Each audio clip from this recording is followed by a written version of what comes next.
Welcome to Ask and Learn. In this question, we have given a hoop that rolls on a horizontal ground without slipping with a linear speed of v. We have to find the speed of a particle p on the circumference of this hoop at an angle of theta. So first of all, I am drawing the given diagram for this question. So this is our hoop and it rolls on this surface.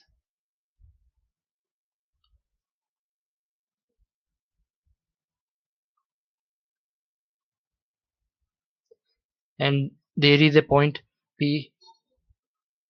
At this there is a particle. Now we have to find the speed of this particle. It is an angle of theta from this vertical, and this is the center of this hoop, and it moves with a linear speed of v.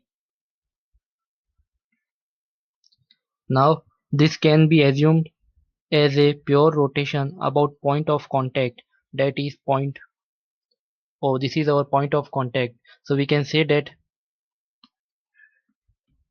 at point of contact,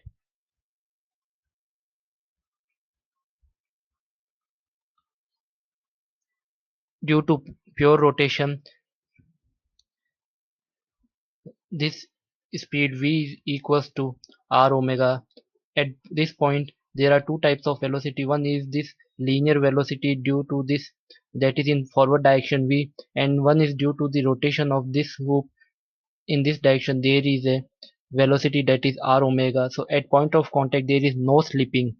So because of no slipping, these two velocities will equal. So this is v is equals to r omega, or I can say from here omega is equals to v by r.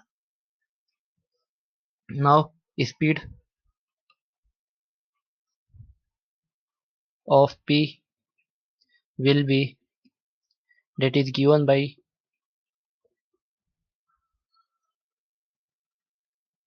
Vp is equals to, this is OP into omega. OP is